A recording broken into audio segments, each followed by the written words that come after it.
이거밖에 없네.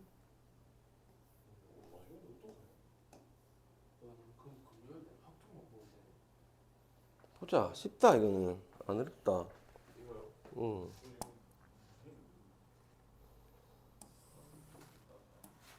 따라따라라. 읽어보자. 자, 준민이부터 읽어보자. 자, 전통적인 이야기를 하는 건지 뭐 새로운 애들이 이야기하는 건지를 잘 봐야 돼. 전통적인 애들은 항상 모든 게 합리적으로 이루어진다고 생각해. 합리적으로. 그냥 놔두면 잘 된다고 생각해. 한번 봐봐. 전통적인 통화 정책은 통화 정책이 뭔지 알지? 네. 통화가 뭔지 알지? 돈. 앞에지 앞에. 정책 금리를 활용할 금리가 뭔지 알지? 이자율. 뭐 이자율 같은 거. 그래서 정책적으로 정부에서 금리를 활용할 거야. 뭐 금리를 올릴 수도 있을 거고 내릴 수도 있겠지, 그지? 금리가 어떻게 올라가고 내려가고 뭐 금리를 올렸을 때 어떻게 되고는 대충은 알지? 금리가 뭔데? 네. 금리가 뭔데? 뭐 그거 아니에요? 이자율. 그러니까 이자율이 뭐 어떤 건데 그래? 이자율이란 게 뭐 어떤 거고? 예를 들면 은행에서 돈을 이제 정부에서 금리 높이면 사람들이 돈을 잘 안 빌리니까 안 빌리고 그럼 뭐 어떻게 하노? 왜 안 빌리노? 너무 과열되면 이자 높여가지고 아니 그러니까 금리를 높이면 왜 돈을 안 빌리노? 이자가 이자율이 높으니까 있으니까 왜? 이자율이 센다는 건 무슨 말이고? 갚기 힘들어. 그렇게 뭐 갚을 게 많아져요. 내가 돈을 빌렸을 때 원래 100만 원 갚아서 3만 원 이자네. 빌려서 3만 원을 이자율로 내야 되는데 근데 5만 원 돼버리면 5% 되면 이제 5만 원을 내야 되고 그럼 반대 개념은 어떻게 되는데? 내가 돈을 맡겼을 때는 이자율이 높을 때밖에. 맡기면 이 돈이 더 들어오죠. 어? 원래 들어와야 되는 것보다 더 들어오죠. 내가 이자로 받아야 되는 돈이 원래 받아야 되는 것보다 더 많겠지. 그럼 사람들이 더 넣어요. 돈을 넣겠지. 금리를 낮추면 많이 더 많이 빌리게. 반대 현상이 생기겠지. 네. 그래. 그게 금리잖아. 그걸 이용할 거란 말이야, 이제. 그럼 금리를 올리거나 낮춰가지고 물가를 안정시키고 경제 안정을 도모하는 걸 이제 목표로 할 거란 말이야. 나라에서. 그지? 상황을 봐야 되겠지. 나라에서 뭐 이걸 올릴지 낮출지를, 그지? 보자. 중앙은행은 경기가 과열 경기가 막 가열된단 말이야. 하는 돈을 막 많이 써. 많이 쓰고 여기저기 막 하는 너무 가열해서 막 하면 정책 금리 인상을 아까 우리가 이야기한 것처럼 정책 금리를 인상을 시킬 거야. 그럼 사람들이 어떻게 하겠어? 대출을 좀 덜 하겠지? 어디 투자를 한다거나 이런 것들을 안 하고 뭐 하겠어? 너무 저금을 하겠지, 그지? 은행에다가. 그러면 경기가 진정되겠지, 그지? 정책 금리 인상을 정책적으로 금리를 인상을 시켜버리면 정책금리가 있고 시장금리가 있는데 정책금리는 그냥 나라에서 금리 정도를 어느 정도로 맞출 겁니다 라고 하는 게 정책금리라고 생각하면 될 거고 시장금리는 시중은행에서 이제 대출을 실제로 우리한테 해주거나 우리가 예금을 했을 때 우리한테 이제 이자로 돈을 주는 게 시장금리인데 보통 시장금리는 정책금리를 따라간다고 생각하면 돼. 그러니까 비슷하다고 생각하면 될 거야. 그래서 시장금리도 같이 높아진단 말이야. 그러면 가계 및 기업에 대한 대출 강화 대출이 감소가 되니까 신용 공급이 축소 신용을 가지고 이제 대출을 한단 말이야. 사람들이. 그러면 신용 공급이 축소가 돼. 그러면 시장에 돈이 안 돌아. 신용 공급의 축소는 그럼 신용 공급이 축소된다는 말은 대출이 감소된다는 이야기고 적을 거 있으면 적으래. 대출이 감소된다는 얘기는 사람들 돈이 있다는 얘기가 없다는 얘기야 주머니에. 없다는 없다는 얘기지. 그럼 사람들이 물건을 많이 사겠어 안 사겠어? 안 사죠. 안 사니까 경제 내 수요를 수요가 줄겠지 이제. 못 사는 거야 사람들이 돈이 없어서. 그러면 물가를 안정시키고 물가가 안정되겠지. 사람들이 안 사면 가격은 떨어지니까. 경기를 진정시키고 반면에 경기가 침체됐을 때는 반대 가정을 하면 되겠지, 그치? 그러면서 이제 경기를 부양을 시킬 거야. 금융을 통화 정책의 전달 기능으로 만드는 전통 경제학에서는 자, 중요한 거 나온다. 이제 좀 여기서 좀 어렵긴 해. 자, 잠깐만. 금융이라는 게, 뭐 은행에서 하는 금융이라는 게 통화 정책의 통화를 전달하는 하나의 경로로만 봐. 전통적 경제학에서는. 그러면 금융감독의 어떤 정책이라는 게 금융이 어떻게 잘 되고 있느냐 하는 걸 감독하는 정책은 하나하나의 개별 금융회사가 어떻게 그 정책을 잘 실현하고 있느냐, 즉 건전성을 확보를 해서 금융을 안정되게 달성하기만 하면 돼. 다시 가볼까? 전통적인 경제학에서는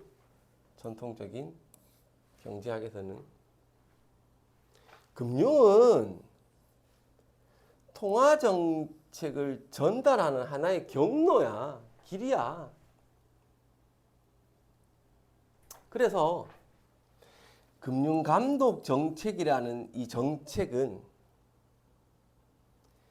개별적인 금융회사들이 쉽게 생각하면 뭐 은행에 생각하면 돼. 뭐 농협이나 국민은행이나 이런 애들이 건전성을 확보해서 금융 안정을 잘 달성하기만 하면 돼 라고 생각했어. 됐나? 안 되면 얘기해줘. 동원이 됐어? 눈치채는. 그러니까 이제 봐야지. 이제 봐야지 우리가. 건전성은 부정을 안 저린다 생각하면 되겠지. 건전하게 말 그대로. 나쁜 짓도 안 하고 그러니까 투명하게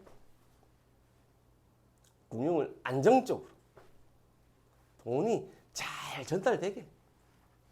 예를 들면 애들이 이제 정책 금리를 인상했을 때 기업 시장 가계 및 기업에 대한 대출 감소로 신용 공급이 축소돼야 되니까 건전하게 잘 해서 진짜로 말 그대로 대출 감소를 해서 신용 공급이 축소되게 제대로 이렇게 딱 해야지. 아니면 이렇게 금리를 인상했는데도 부정적으로 동건이는 내랑 친하니까 에이씨 대출을 좀 더 해줄까? 이러면 안 된다는 거지. 그래서 건전하게 말 그대로 해야 된다는 거야. 그러면 개별 금융회사 하나하나의 건전성 확보가 목적인 거잖아, 얘들은. 그건 넓게 보는 거야, 작게 보는 거야. 하나하나의 금융회사의 건전성이 중요해, 우리는 지금. 그럼 좁게 보는 거잖아. 그러면 미시라는 거지, 우리는. 그래서 미시 건전성 정책에 집중해야 한다고 봤어. 금융감독 정책은, 금융감독을 할 정책은 뭐 다 필요 없어. 개별 금융회사들이 건전성 확보를 하게 만드는 정책이면 돼. 그러니까 미시적으로 건전성을 확보할 수 있는 정책이면 된다라고 봤대. 자, 이러한 관점은, 이렇게 생각한 그 사람들의 관점, 생각은 어떤 생각이냐 하면 금융이 직접적인 생산 수단이 금융이라는 건 직접적인 뭔가 생산하는 건 아니니까 단기적일 때와는 달리 장기적으로는 경제 성장에 영향을 미치지 못한다는 인식. 단기적일 때는 아닌데 장기적으로 봤을 때는 경제 성장에 어떤 영향을 미치지 못한다는 어떤 인식. 자산 시장에서는 가격이 본질적 가치를 초과하여 폭등하는 여기까지. 가격이 본질적 가치를 초과하여 폭등하는 걸 우리가 버블 현상이라 하거든. 거품 현상. 가격이 본질적 가치를 초과하여 폭등하는 버블이라는 게 자산 시장에는, 자기가 가지고 있는 어떤 개인의 자산 시장에는 존재하지 않는다는 효율적 시장 가설에 기인하고 있어. 전통적인 애들은 보통 다 효율적이야. 시장은 효율적으로 돌아가 무조건 이라는 생각을 가지고 있었기 때문에. 정리하면 전통적인 경제학에서는 금융을 단순한 통화정책의 전달 경로로만 봤어. 그렇기 때문에 금융감독 정책은 개별 금융회사의 건전성 확보만 잘하면 돼. 그래서 금융 안정을 달성하기만 하면 돼 라는 생각이야. 그게 미시 건전성 정책이야. 이렇게 생각을 하게 된 이유는, 관점은 금융은 직접 생산 수단이 아니잖아. 단기적일 때는 아니지만 장기적으로 봤을 때는 경제 성장에 영향을 미치지 못해. 그리고 버블 현상이라는 게 있는데 자산 시장에는 일어나지 않아.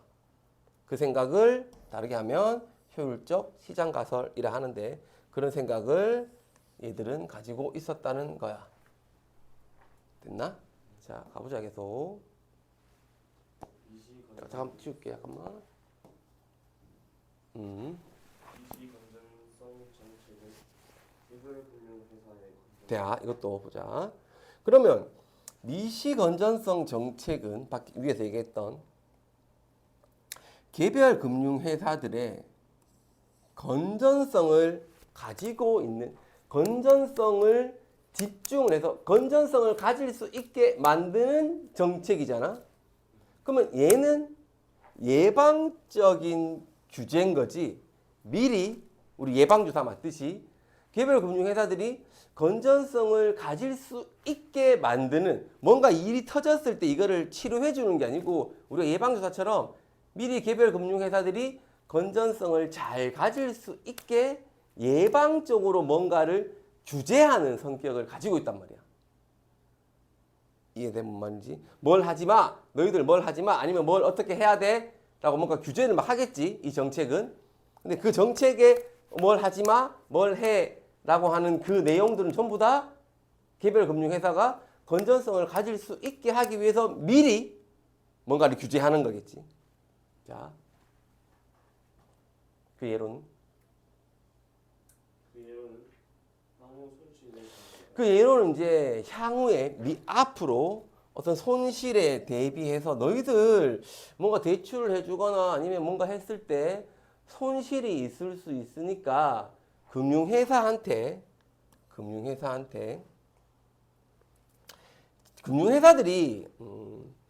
예를 들어 금융회사가 가지고 있는 돈이 100만 원이라고 했을 때 전체를 얘들이 100만 원만 가지고 운영을 할 수는 없거든. 그러면 얘들이 이제 은행을 너희가 이제 내가 100만 원을 가지고 있는데 은행을 너희가 만들고 싶어. 그러면 이제 은행을 만들어서 너희가 이제 대출해 줄 돈이 있어야 될 거 아니야. 너희들한테. 그럼 나는 100만 원밖에 없어. 그럼 100만 원 가지고 은행을 운영을 하면 너희가 이익을 얻을 수가 없고 은행이 유지가 안 되거든. 그러면 이제 어느 정도 너희가 은행을 만들기 위해서는 필요한 돈이 있을 거란 말이야. 그럼 나라에서 그거를 이제 설정을 해줘. 그럼 너희들이 총 1억 정도의 돈을 가지고 이제 회사를 운영하고 싶을 때 너희가 가지고 있어야 돼. 진짜 너희 돈. 그러니까 예를 들면 사람들이 막 너희 은행에 막 예금을 하고 막 해서 너희가 총 가지고 있는 돈은 1억인데 그 중에 진짜 너희 돈. 진짜 너희 돈. 그러니까 사람들이 예금을 다 찾아가도 남아있는 너희가 진짜 가지고 있는 너희 자본. 그게 이제 자기 자본이라는 거죠. 금융회사의 자기 자본. 그 한을 설정해 두는 거야. 한이라는 건 최소 얼마는 있어야 돼, 너희가. 적어도. 예금을 다 찾아가더라도 너희가 최소 100만 원은 있어야 돼. 그래야지 너희가 뭔가를 할 수 있어. 예를 들면 너희가 갑자기 다 빌려줬어. 예금 받은 거 사람을 다 빌려줬어. 빌려줬는데 누군가가 와가지고 갑자기 뭘 돈을 찾아달래. 내 돈을 찾아가려고 하는데 너희가 그 돈을 못 줘. 그럼 파산을 해. 부도가 나겠지. 그러면 건전성이 없어져 버리는 거거든. 그럼 대출을 다 해줘 너희가. 예금 받은 걸 대출해주고 막 대출해주고 막 했단 말이야. 사람들한테. 근데 어떤 사람이 나 저번 달에 맡겼던 거 좀 주세요. 그래. 못 주는데요? 그럴 수는 없잖아. 그러니까 어느 정도 사람들이 한꺼번에 와가지고 돈을 다 찾아주세요 이러진 않거든. 우리가 어느 정도 비율적으로 봤을 때 나라에서 은행에서 이 정도 돈이 있으면 은행이 그래도 파산하지 않고 잘 돌아갈 것 같아 라는 하한을 둔단 말이야. 그게 좀 달라. 하한선을. 예를 들면 어떤 경우에는 뭐 100만 원을 줄 수도 있고 조금 경기가 좀 그렇네 하면은 뭐 300만 원 줄 수도 있고 그래도 지금 사람들이 돈을 많이 찾지는 않을 거야 하면은 뭐 50만 원 줄 수도 있고 아무튼 하한을 설정을 하는 거야. 그래서 최저의 자기 자본은 있어야 돼 라는 규제를 이제 두는 거야. 그래야지 이제 어느 정도 얘들이 건전성을 가질 수 있거든. 그게 없어버리면 건전성은 없어져 버려. 대출도 막히고 애들한테 돈도 못 주고 예금자 보호도 안 되고 또 하나의 또 금융회사가 파산이 돼버리면 나라 경제적으로 굉장히 안 좋거든. 그런 이야기를 생각하면 될 거야. 동건이 한번 가볼까?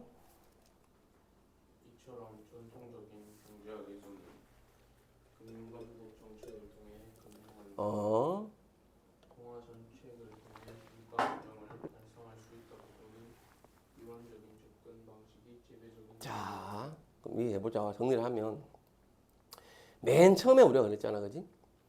전통적인 경제학에서는 금융감독 정책, 그래서 미시적인 건전성 정책, 예방적인 걸 통해서 금융의 안정, 금융회사의 건전성 회복, 안정, 통화정책, 뭐 금리를 올리거나 내리거나 하는 걸 통해서 물가 안정. 그래서 이원적 접근 방식 중요하대. 금융 안정을 시키려면 어떻게 해야 되더라? 네, 금융감독 정책을 펼쳐야 돼요. 미시적인 건전성 회복을 위한 금융감독 정책을 펼쳐야 돼요. 그러면 얘들아, 물가 안정을 하려면 어떻게 해야 돼? 예, 통화 정책을 통해서 금리를 올리거나 내리면서 물가 안정을 달성해야 돼요. 그러면 이원적이지. 두 가지로 접근을 한단 말이야. 됐지? 이랬는데 이제 바뀐다는 얘기겠지. 같이 하는 거야, 이제 이걸. 한 방에 해버리는 거야, 한 방에. 가보자, 동건아. 그러나 글로벌 금융위기 글로벌 전체적으로, 전 세계적으로, 전 지구적으로 금융위기가 생겼단 말이야. 금융 시스템이 와해되어 음, 경제 불안이 확산되면서 기존의 접근 방식에 대한 자성의 기존에 이런 식으로 접근하면 안 될 것 같은데? 이 당시 경기 부양을 목적으로 한 중앙은행의 저금리 정책. 자, 이 당시에 경기 부양을 시키고 싶었어, 중앙은행에서. 경기 부양 시키려면 경기 부양이니까 물가에 관련된 거잖아. 뭐 어떻게 해야 돼? 저금리 정책을 펼쳤단 말이야. 물가 안정을 위해서 저금리 정책을 펼쳤단 말이야. 근데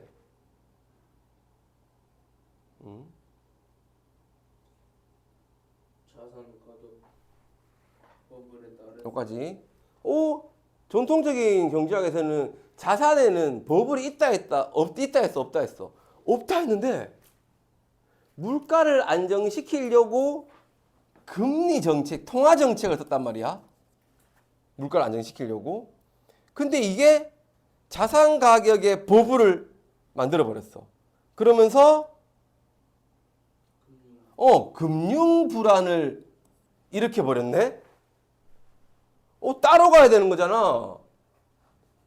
금융 안정은 금융 감독 정책을 통해서 하는 거고, 만약에 금융 감독 정책이 실패하면 금융 안정이 실패할 수 있는 거고, 통화 정책이 실패하면 물가 안정이 실패할 수 있어야 되는 거잖아. 근데 경기 부양을 목적으로 해서 물가 안정을 목적으로 해서 통화 정책을 펼쳤는데 자산 가격의 버블이 일어나고 금융 불안이 생겨버리는 거야. 뭐야? 이래 되는 거지. 전혀 상관없다고 생각했는 게 서로 영향을 미쳐버리는 거지. 그래서 경제 안정이 훼손될 수 있다는데 공감대 형성돼 버린 거야. 자, 또한 금융회사가 대형화됐어. 옛날에는 한 개 한 개 좀 작았거든. 근데 이제 겁나 커져.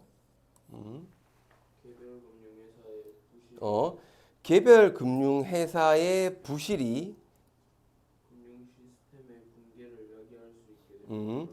금융 시스템 전체의 붕괴를 야기할 수 있게 됨에 따라서 금융회사 규모가 금융회사의 규모라는 것도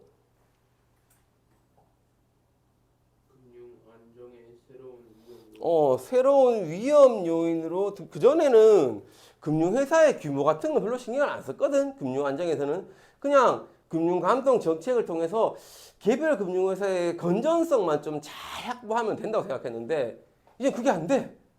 금융회사 규모가 너무 커. 한 회사가 망해버리면 전체 금융 시스템이 붕괴돼 버리는 거야, 완전히. 자, 그래서 새로운 위험 요인이 등장하기 시작했고,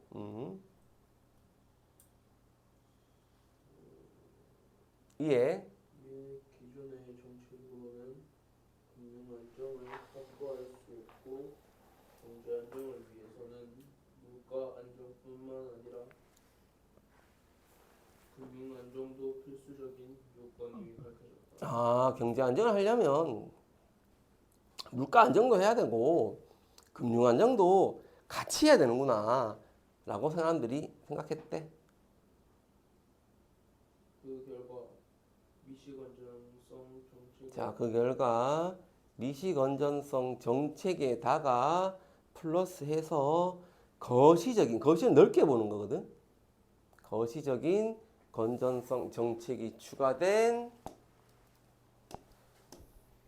금융감독 정책하고 물가 안정을 위한 통화 정책 간의 상호 보완을 통해서 서로 같이 하는 상호 보완을 통해서 경제 안정을 달성해야 한다는 생각이 이제 주류가 된 거야.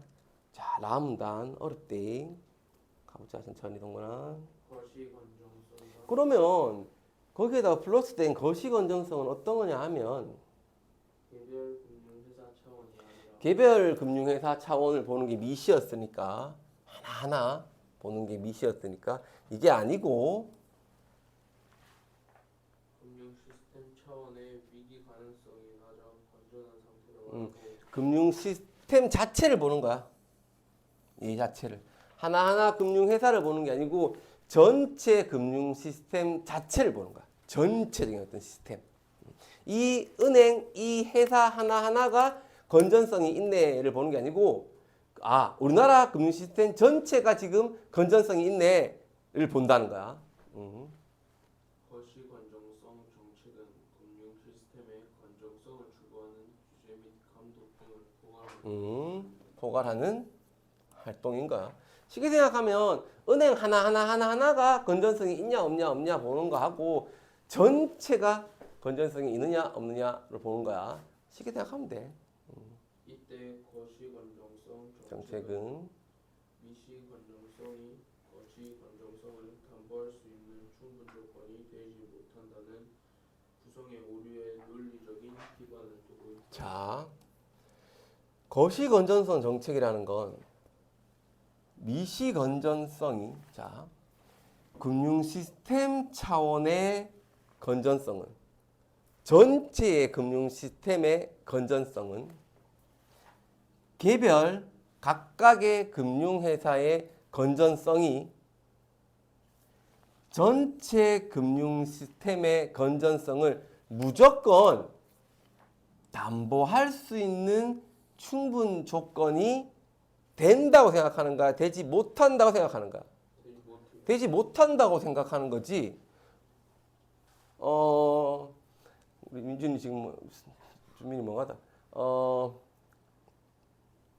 쉽게 생각하면 우리 학교에 야구팀이 있는데 10명이 있는데 1번부터 10번까지 다 잘하는 놈들이야. 그렇다고 우리 학교 야구팀이 제일 잘하나? 그렇지는 않을 거 아니야. 각각의 개별 금융회사가 건전하다고 해서 전체 금융 시스템이 건전하다는 게 담보될 수 있냐는 게 무조건 그래. 안 되지. 그래 될 수 없지. 그런 충분 조건이 되지 못하는 거지. 즉 잘하는 놈들이 구성되어 있다고 해서 그 하나의 집단이 잘할 수 있냔 말이야. 그렇지는 않거든 사실. 그 스포츠 같은 거 보면 그렇잖아. 그럼 레알이 제일 잘해야지. 그렇지는 않잖아. 몸값 제일 비싼 놈 모아놓으면 뭐하러 적게 싹 부는데 뭐. 자, 거기에 논리적 기반을 두고 있는 거. 쉽게 생각하면 그럼 한 개 회사들이 다 건전하면 전체도 건전해지는 거 아니에요? 라고 생각할 수 있지만 그렇지 않다는 거야. 그게 구성에 오르거든. 거기에 논리적 기반을 두고 사람들이 예를 만들었다는 거야. 거시건전성 정책은 마찬가지야. 미시는 개별의 금융회사의 건전성을 예방한 거고, 그럼 거시는 전체 금융 시스템의 예방적 규제를 하는 거지, 그렇지? 금융 시스템 위험 요인에 대한 예방적 규제를 통해 금융 시스템의 건전성을 추구한다는 점에서 미시건전성 정책과는 차별하다. 자, 말을 잘 봐놔. 경제로 볼 건 없고 그냥 국어로 보면 돼, 문장으로. 자, 거시건전성 정책의 목표를 효과적으로 달성하기 잘 하려면 우리가 어떻게 해야 되냐면 경기 변동이 있잖아. 경기 변동. 그리고 금융 시스템의 어떤 위험 요인 이 두 가지를 잘 봐야 된단 말이야. 그냥 우리가 금융 정책 그리고 물가 안정 이 두 개의 상호 보완을 해야 되는 거니까 얘는 경기가 어떻게 변동하느냐 그래서 금리를 어떻게 올리고 내리고 할 거냐 금융 시스템에 위험 요인이 있는데 얘를 어떻게 잘 예방해서 금융 시스템의 건전성을 확보할 거냐라는 걸 잘 생각을 해야 되겠지, 그지? 왜냐하면 지금 경기 변동 때문에 금리를 올려야 되는데 금리를 올리면 금융 시스템이 위험해진다면 올리면 안 되겠지. 뭐 그럼 다 봐야 된다는 거야. 하나만 보면 안 되고. 금융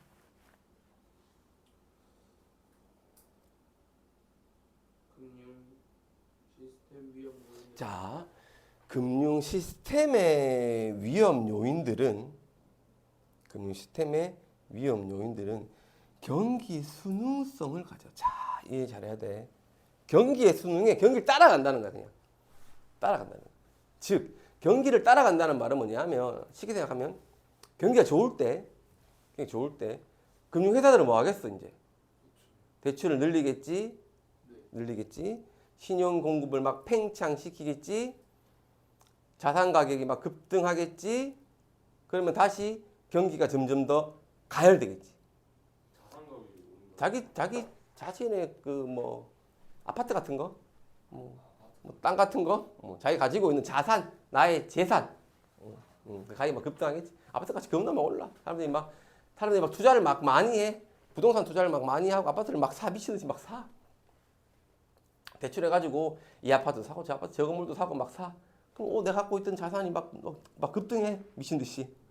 그럼 사람들이 쟤는 5억이었던 아파트가 10억 됐어. 아씨 나는 바보야. 씨. 나도 그러면 대출 받아가 나도 아파트 사야지. 또 사고 또 계속 사. 막 가열돼. 그럼 불황일 때는 반대야. 됐지? 이게 경기 순응. 잘 생각해야 돼. 반면 불황일 때 반대야. 이를 완화할 수 있는 가보자 동건아. 즉 경기가 호황일 때는 이를 완화할 수 있는 정책 수단은 경기 대응 완충 자본 제도를 경기에 대응해서 자본을 완충하는 제도. 이 제도는 정책 당국이 경기 과열 자, 경기 가열이 됐어 지금. 금융회사로 하여 자, 금융회사한테 우리 아까 얘기했잖아. 최저 자기 자본이 있어. 지금 너희가 지금 최저 자기 자본이 한 100만 원이라 치자.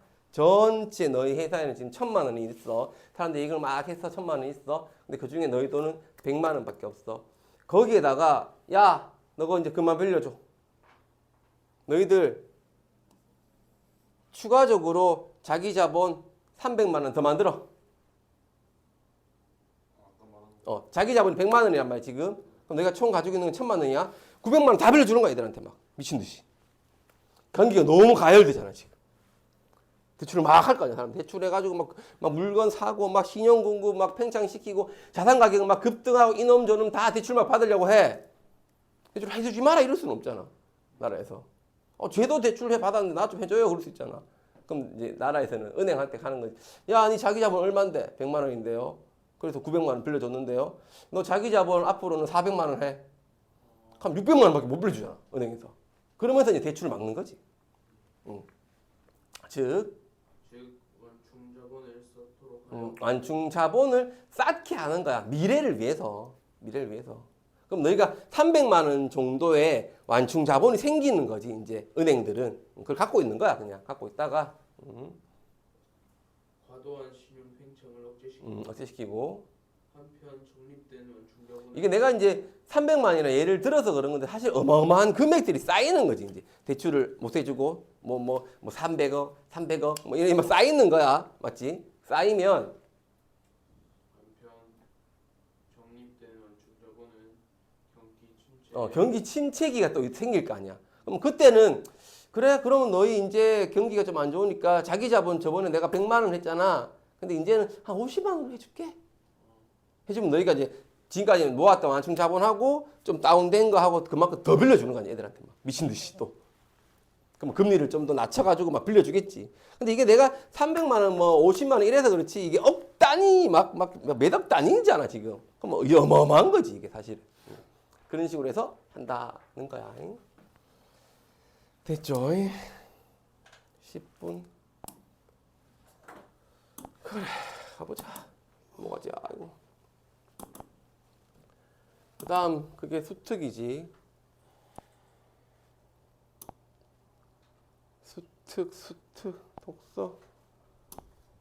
독서 어딨노? 지금 아까 저 앞에 어디 밑에 줄 오른쪽 두 번째 줄 오른쪽 두 번째 거기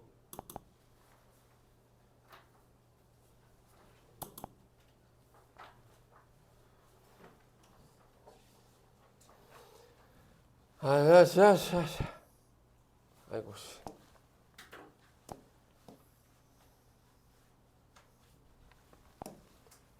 이거 문제 꼭 풀어봐야 된다 이거는. 이거 문제를 풀어봐야 된다. 가보자 준민아. 잘했다. 금전을 빌려주고 상대방이 이를 갚기로 약속함으로써 이 맞나 근데? 초단에 학교에서 나가지 않아 아 잠깐만 이거 맞나?